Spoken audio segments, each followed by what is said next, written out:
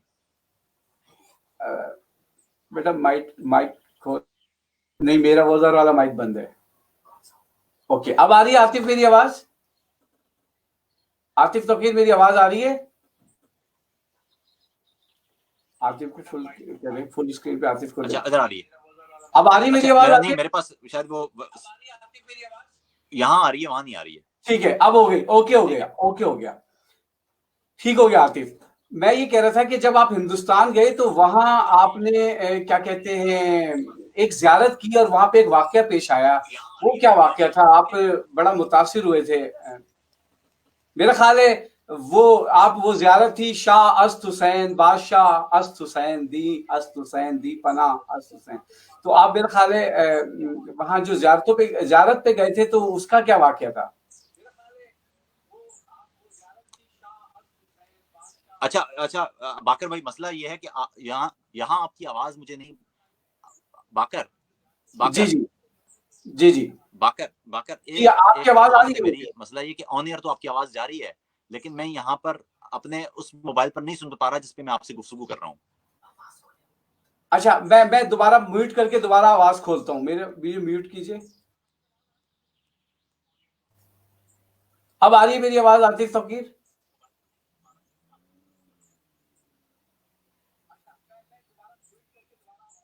جی اب میری آواز آ رہی ہے آپ کو؟ شاید مجھے ہٹا کے دوبارہ لیں میرا کیمرہ. دیکھیے آن ایئر تو آپ کی آواز آ رہی ہے، لیکن مجھے اس موبائل پر آپ کی آواز نہیں آ رہی ہے جس موبائل پر میری آپ سے گفتگو ہو رہی ہے. اچھا اب میری آواز آ رہی ہے؟ میں نے اپنا کیمرہ آف کر کے بولا اب آ رہی ہے. اصل میں بڑی ایک زبردست بات بتاؤں. تمہیں پتا ہے کہ ہم لوگ کام کرنے والے لوگ ہیں، لیکن وسائل آپ کو پتا ہے کتنے محدود ہوتے ہیں. میرا 13 سال کا بیٹا ہے سید شاہزہ رضا زیدی، اس کے اسکول کے دن ہیں، لیکن کیونکہ اس وقت کرونا وائرس سے سب گھر میں، تو اس وقت جو انجینئرنگ اور جو میرا ساتھ اس وقت دے رہا ہے وہ میرا بیٹا دے رہا ہے، جس کی عمر ابھی صرف 13 سال ہے. اور وہ اتنے بڑے چینلز کو آن لائن اس انداز میں کرنا کہ پوری دنیا سے لوگ آؤٹ پٹ دے رہے ہیں، اور اس وقت بھی 120 لوگ ہمیں باقاعدہ لکھ رہے ہیں، اور جو سن رہے ہیں وہ ہمیں نہیں پتا. تو میں معذرت چاہتا ہوں کہ اگر کوئی ٹیکنیکلی پرابلم آئے گی تو لوگ اس لیے معاف کریں گے کہ ہمارا کوئی بہت بڑا چینل نہیں ہے، اور انشاءاللہ تعالی آپ لوگوں کا تعاون رہا، آپ لوگوں کی مشورے رہے تو ہم BZTV.Germany کو بہت آگے تک لے کے جائیں گے. اور اس کا ثبوت یہ کہ اس وقت عاطف توقیر بالکل فرینڈلی بات کر رہے ہیں. عاطف میں سوال یہ کر رہا تھا کہ ہندوستان کا سفر کیسا رہا؟ وہاں کے لوگوں نے بڑی محبتیں دی آپ کو. ایک ہندو جرنلسٹ تھی، وہ آپ کے ساتھ ساتھ مزارات پہ گئی، شاہی مسجد میں ہم نے دیکھا. تو ذرا ہندوستان کے لوگوں کے بارے میں بتائیں، سیاستدانوں کو چھوڑیں، وہاں کی جو محبتیں ہیں ایک دوسرے کے ساتھ لوگوں کی، وہ کیسی رہی؟ دیکھیے میرے خیال میں سر ہندوستان اور پاکستان دونوں ملکوں کے لوگوں کے ساتھ ہوا ہے دھوکہ.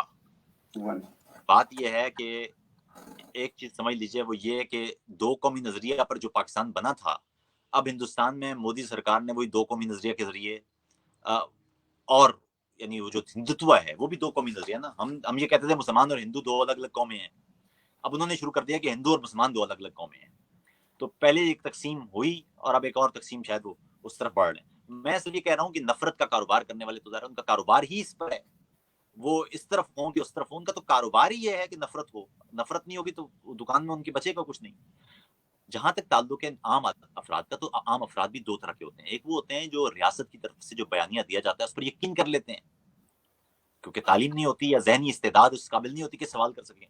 دوسرے لیکن ہر معاشرے میں ایسے افراد موجود ہوتے ہیں جو انسانیت کی نگاہ سے دیکھتے ہیں چیزوں کو، جو جن کا بنیادی کام یہ ہوتا ہے کہ وہ ان روٹ کازز کو ڈھونڈیں یا وہ بنیادی مسائل کو ڈھونڈیں جن سے یہ سارے اصل میں بڑے دیگر مسائل شروع ہوئے ہیں۔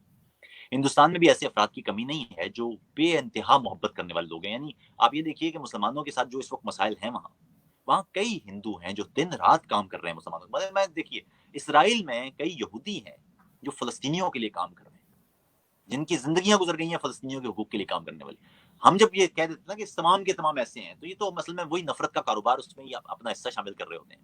تمام کے تمام لوگ کبھی ایسے نہیں ہوتے۔ انسانوں میں تو خدا نے بلکہ انسان کی کائنات کی ہر چیز میں خدا نے ایسا تنوع رکھا ہے کہ کوئی بھی دو چیزیں ایک جیسی نہیں ہو سکتی۔ آپ کے گھر میں ایک ہی ماں باپ سے پیدا ہونے والے بچے ایک جیسے نہیں ہوتے۔ تو ہندوستان میں بھی بے انتہا محبت کرنے والے لوگ ہیں، اردو زبان سے بھی، مسلمانوں سے بھی، ان کے حقوق کے لیے بھی۔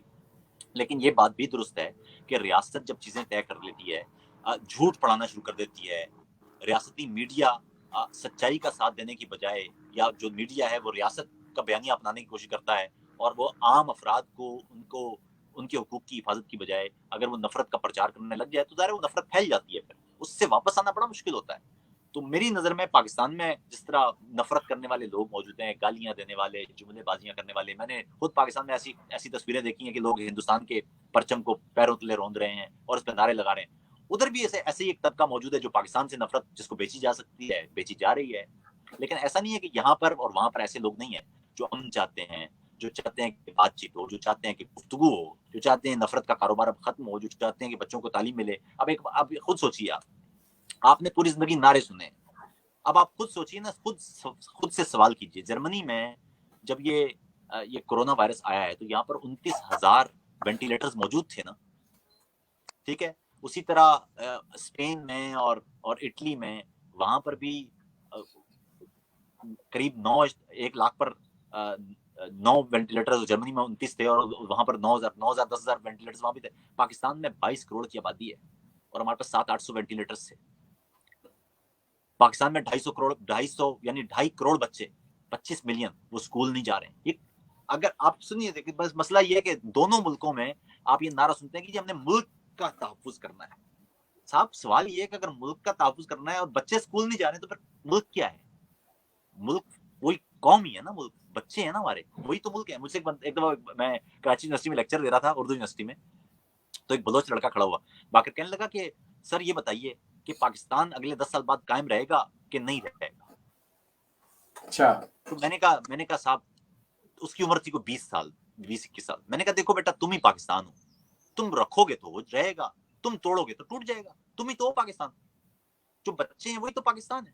2.5 کروڑ بچے اگر اسکول نہیں جا رہے ہیں تو اس کا مطلب ہے کہ پاکستان کا کوئی 1/4 10 سال بعد وہ جاہل ہوگا، جاہل جس کے پاس کوئی تعلیم نہیں ہوگی۔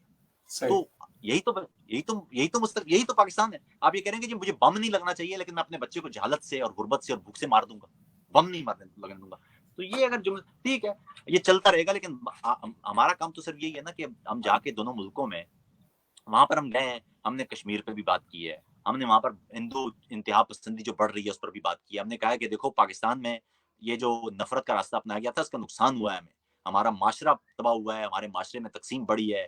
ہم 30-35 سال کا سفر کرنے کے بعد اس نتیجے پہ پہنچے ہیں کہ صاحب یہ راستہ ٹھیک نہیں تھا، آپ اس راستے پر اب نکل پڑے ہیں۔ ہم سے سیکھو بھائی، نہ کہ وہاں پر مسلمانوں کو اور دیگر جو اقلیتیں ان پر حملے کرو، سیکھو ہم سے۔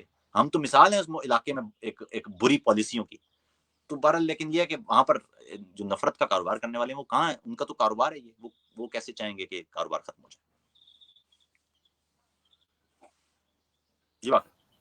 ہاں، میں عاطف یہ بات کرنا چاہ رہا تھا کہ ابھی تمہارے ایک نظم ہے ہلا کے رکھ دیا، وہ تم نے تو بہت سارے لوگوں کو ہلا کے رکھا ہے، لیکن کچھ نظم اور کچھ غزل اس وقت سننا چاہیں گے، کیونکہ بہت سارے جو اس وقت فین اس وقت تمہیں بیزی .d یعنی جرمنی سے دیکھ رہے ہیں ہمارے چینل سے، وہ تم سے کچھ اور شاعری کے حوالے سے بھی سننا چاہیں گے. تمہارے اتنے سارے حوالے ہیں کہ مجھے سمجھ میں نہیں آ رہا میں کس پہلو کو لے کے چلوں اور کس کو چھوڑوں. تو کچھ اشعار اگر نظر ہو ان لوگوں کے، بہت لوگ اس وقت تمہیں تمہاری شاعری سننا چاہ رہے ہیں. میں سنتا ہوں کہ پیرانے جبہ و کلاه سارا فساد ایک ہے. پیرانے جبہ و کلاه سارا فساد ایک ہے. سب کا خدا الگ سہی سب کا مفاد ایک ہے. سب کا خدا الگ سہی سب کا مفاد ایک ہے. چاروں طرف ہے مذہبی چاروں طرف ہے نفرتیں، سب کی نماز ایک ہے. سب کا جہاد ایک ہے. طبع شعور و فکر کی زد پر رہا ہے اختیار. طبع شعور و فکر کی زد پر رہا ہے اختیار. صدیوں سے شیخ و شاہ کو ہم سے عناد ایک ہے. صدیوں سے شیخ و شاہ کو ہم سے عناد ایک ہے. اور روشن چراغ ہو یا دل تاباں قلم ہو یا خرد. روشن چراغ ہو یا دل تاباں قلم ہو یا خرد. گردے شب خیال سے ان کا تضاد ایک ہے. گردے شب خیال سے ان کا تضاد ایک ہے.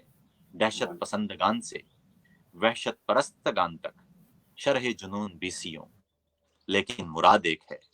سب کا خدا الگ سہی سب کا مفاد ایک ہے. جناب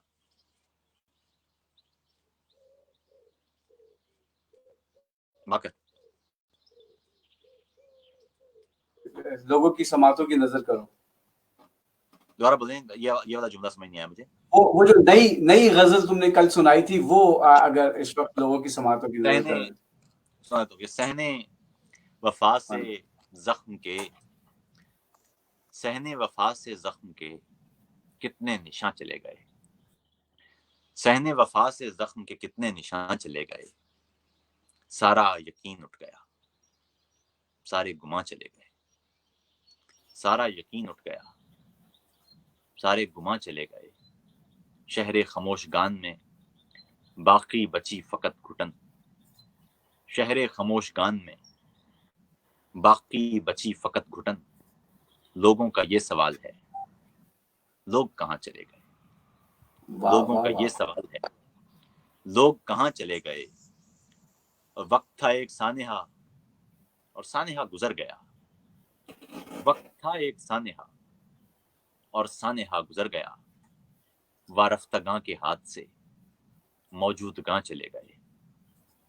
وارفتگاں کے ہاتھ سے موجودگاں چلے گئے. وارفتگاں کے ہاتھ سے موجودگاں چلے گئے. سارا یقین اٹھ گیا سارے گماں چلے گئے. واہ واہ واہ.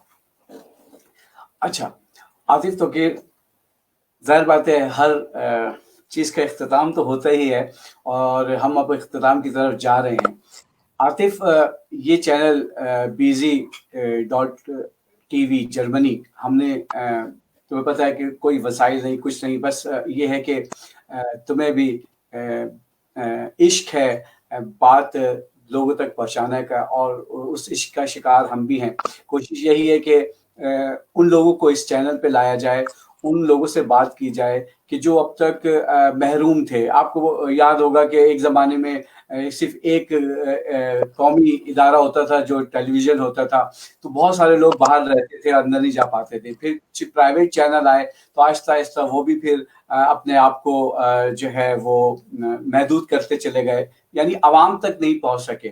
تو ہماری اور آپ کی تو ہمیشہ سے یہ سزا رہی ہے کہ ہم عوام تک پہنچیں اور عوام کی بات پہنچائیں. تو یہ BZ.TV جرمنی اسی لیے میں نے بنایا ہے کہ تاکہ لوگوں کو ہم عوام تک پہنچائیں. جیسے کہ آج آپ کا میرا خیال ہے یہ ایکسکلوزیو انٹرویو ہے کہ اس میں بہت ساری پرسنل باتیں ہوئیں اور بہت ساری ایسی باتیں ہوئیں کہ جو لوگوں کو نہیں پتا تھی.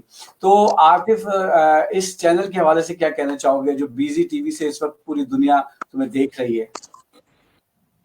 آپ دیکھیں، میں آپ کو بہت ایک طویل عرصے سے جانتا ہوں. آپ نے صحافت شعبے میں کام کیا ہے، آپ ٹیلی ویژن کے لیے کام کرتے رہے ہیں، آپ ڈاکومنٹریز بناتے رہے ہیں. آپ نے مجھے یاد ہے کہ آپ غالباً یہ 97 98 اور 99 میں آپ ایک اخبار میں ایک پورا جو سٹی پیج ہوتا تھا وہ آپ دیکھا کرتے تھے.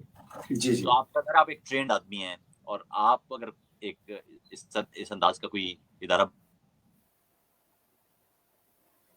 بہت ایک بہتر ادارہ ہوگا, اور اس کی وجہ یہ ہے کہ آپ ایک ٹرینڈ آدمی ہیں, آپ کو معلوم ہے. دوسرا یہ ہے کہ یہ بھی ضروری ہے کہ متبادل آوازیں آتی رہیں, متبادل طریقے سے آتی رہیں, لوگوں کو راستہ ملتا رہے, لوگوں تک پہنچا جاتا رہے. ایک خاص فلٹر کے ذریعے جب لوگوں تک پہنچتے ہیں تو ظاہر ہے اس میں بہت ساری ملاوٹ ہو جاتی ہے. وہ فلٹر ہٹیں گے اور لوگوں تک سچائی پہنچے گی, اور لوگ پھر یہ طے کریں گے کہ ان کو کون سی سچائی بہتر لگتی ہے اور اس کو وہ اپنائیں گے. تو پھر ہمیں یہ مجموعی طور پر یہ بہتر صورت ہے. مجھے آپ کو میں مبارکباد دیتا ہوں کہ آپ نے ایک عمدہ پروجیکٹ شروع کیا ہے, اور جہاں جی میری ہاں, ضرورت ہوگی میں آپ کو حاضر مہینے سے ہم نے شروع کیا ہے, تو انشاءاللہ تعالیٰ اس میں پروردگار ہمارا بہت ہی خیال بھی رکھے گا ہمارے اوپر, اور ظاہر بات ہے وہی آپ کی راضی آواز بند کو ہوگی پھر. رزاق ہے. عاطف توقیر, فیملی کے حوالے سے بتاؤ کیسی زندگی گزر رہی ہے جرمنی, کیا ہے تمہیں کتنا راس آیا ہے, اور جرمنی میں رہ کے تم کیسا محسوس کر رہے ہو؟ آپ کی باقر آواز بند ہو گئی ہے.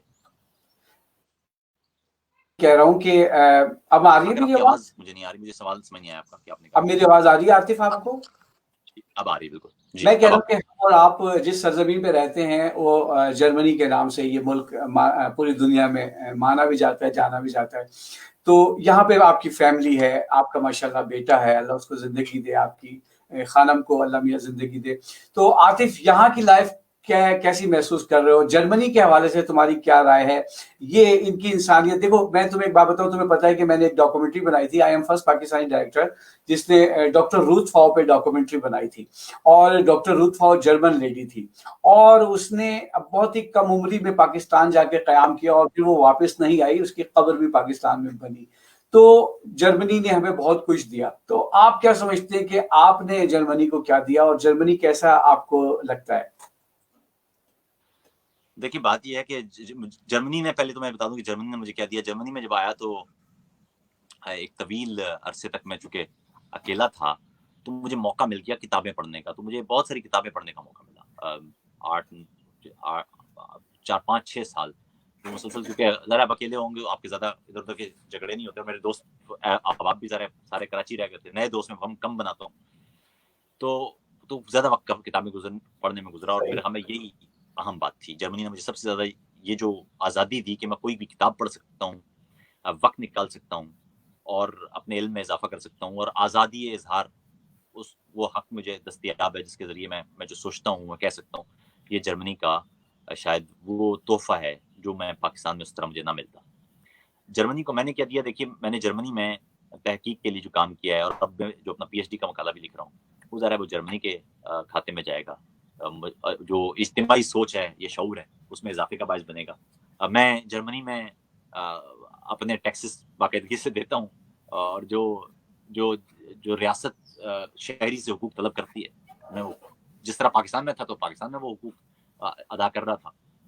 ہمارے سے لوگ تو اس لیے بھی خطرناک ہوتے ہیں نا کہ ان کے پاس جو کمزوریاں ڈھونڈنے والے ہیں ان کو کمزوری کوئی نہیں مل رہی ہوتی ان کی, کہ ان کی کمزوری کیا کہ اس کو ہم استعمال کر کے ان کو بلیک میل کر سکیں. تو ظاہر ہے میں جب پاکستان میں تھا تھوڑی تنہا ہوتی تھی, تب بھی میں نے اپنا ٹیکس تو ہمیشہ دیا ہے. یہاں پر بھی ویسے ہی کر رہے ہیں. میں کوئی ملینئر تو نہیں. اچھا عاطف, تھوڑا سا ایک سنجیدہ موضوع جو اس وقت چل رہا ہے پوری دنیا میں, اور جہاں چین, ایران اور اٹلی اس کا شکار ہوا, وہاں ہم بھی اس وبا کے اور اس مشکل مرحلے کا شکار ہوئے جو ہم سرزمین جرمنی میں رہتے ہیں. اور ہم نے دیکھا کہ یہاں بلا تفرقہ, بلا کسی مذہب, بلا کسی ملک کے, انہوں نے سب کے ساتھ مساوی اپنا رویہ رکھا ہوا ہے. اور چاہے وہ آسٹرلینڈر ہوں یعنی غیر ملکی ہوں, یا وہ جرمن ہوں, انہوں نے سب کو ویسے ہی سیکیور کیا ہوا ہے جیسے ایک مرغی اپنے بچوں کو لے کے چلتی ہے. اس طرح سے گورنمنٹ آف جرمنی نے ہم سب کو بڑے تحفظات میں رکھا ہوا ہے, اور جو کچھ بھی قدغنیں جو معمولی سی لگائی ہیں وہ بھی ہمارے لیے ہی ہیں. بلکہ یہاں پہ کرفیو کا سامان نہیں ہے, 2 افراد جا سکتے ہیں, لیکن یہاں پہ جو پڑھے لکھے لوگ ہیں اور وہ اس پہ خود ہی عمل کر رہے ہیں. میں نے دیکھا ہے کہ شاپنگ سینٹر وغیرہ کھلے ہیں, لیکن وہاں پہ کم یعنی تعداد لوگوں کی ہے، صرف اپنے کام سے کام لوگ رکھ رہے ہیں. تو عاطف اس کرونا وائرس کے حوالے سے کیا کہو گے؟ آپ نے بہت زبردست لیکچر بھی دیے ہیں، 3-4 آپ کے وائرل بھی ہوئے ہیں. دیکھیں کرونا وائرس نے ایک آ کے انسانی تہذیب کو جوڑ کے رکھ دیا ہے. ہم وہ دنیا بھر میں انڈسٹری میں پیسہ خرچ کر رہے تھے، انفراسٹرکچر میں پیسہ خرچ کر رہے تھے، دفاع میں پیسہ خرچ کر رہے تھے، لیکن ہم دنیا بھر میں صحت اور تعلیم کے شعبوں میں پیسہ کم خرچ کر رہے تھے. اب اس پر آپ جب یہ کرونا وائرس کی وبا ختم ہوگی تو آپ دیکھیں گے کہ دنیا میں وہ تمام ممالک جہاں صحت کے شعبے میں اور تعلیم کے شعبے میں پیسہ زیادہ خرچ ہوتا تھا، وہاں پر اس وبا نے کم نقصان پہنچایا یا کم تباہی پھیلائی. اور جہاں وہ علاقے جہاں تعلیم کے شعبے میں، صحت کے شعبے میں صحیح سرمایہ کاری نہیں کی گئی تھی، کم سرمایہ کاری کی گئی تھی، وہاں اس وائرس نے نقصان پہنچایا. تو میرے خیال میں دوسرا اس وائرس نے دنیا بھر کی انوائرمنٹ کے حوالے سے بھی ہمارے کان چونکا دیے ہیں کہ اب سڑکوں پر جنگلی جانور بھی آپ نظر آ رہے ہیں. اب بطخوں کی تعداد بھی زیادہ بڑھ رہی ہے.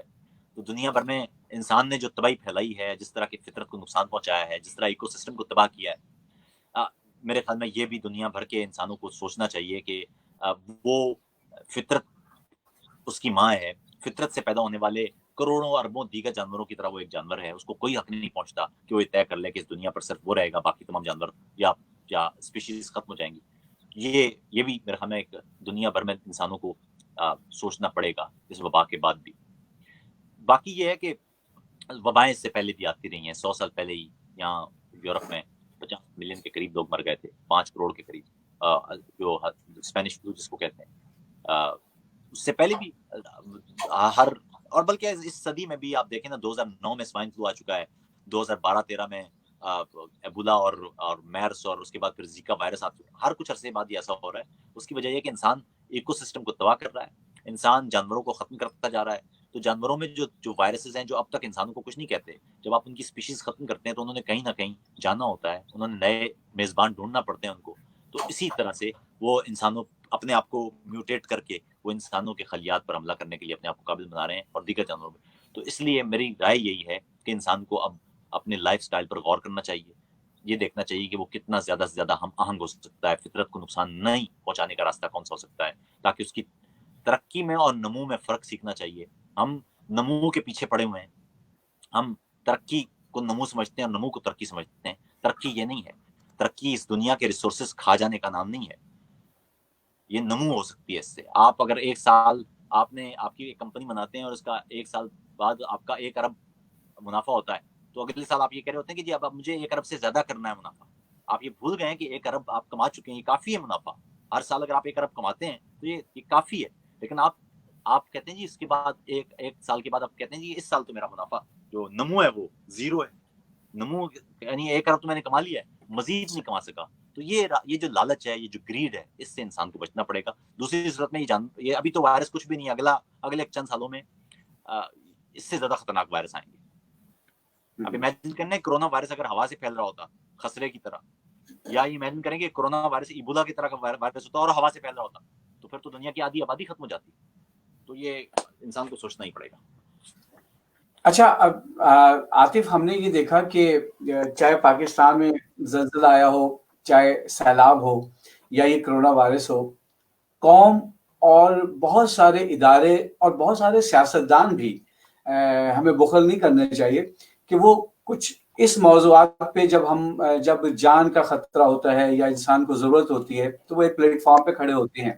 اور اس کی مثال ابھی میں کل رات کو اسٹڈی کر رہا تھا تو میں ایک ویڈیو دیکھ رہا تھا کہ اسپین کے جو ہمارا سفارت ہے وہ ماسک لگا کے، ہمارے جو وہاں پہ سفیر ہیں اور وہاں جو قونصل جنرل ہیں، وہ باہر لوگوں کو احتیاطی تدابیر بتا رہے تھے، یا اگر کسی کا کوئی ڈاکومنٹس کا مسئلہ تھا وہ ادا کر رہے تھے. اسی طرح جرمنی میں جو پاکستانی سفارت خانہ ہے، یا پورے یورپ میں جو ہے جن کو ہم دیکھ رہے ہیں یا جانتے ہیں، تو وہ ہم دیکھ رہے ہیں کہ وہ ایکٹیو ہیں. حالانکہ یہ ایک ایسا مرض ہے کہ جس میں وہ کہنا چاہیے کہ چھوت کی بیماری جسے ہم کہتے تھے کہ وہ لگنے والی بیماری ہے، لیکن پھر بھی ایک پلیٹ فارم پہ ہم دیکھ رہے ہیں اور ہمارے جتنے بھی سفارت خانے ہیں وہ بھی کام کر رہے ہیں. تو آپ کیا کہنا چاہیں گے؟ مطمئن ہیں آپ یہاں کے یعنی جو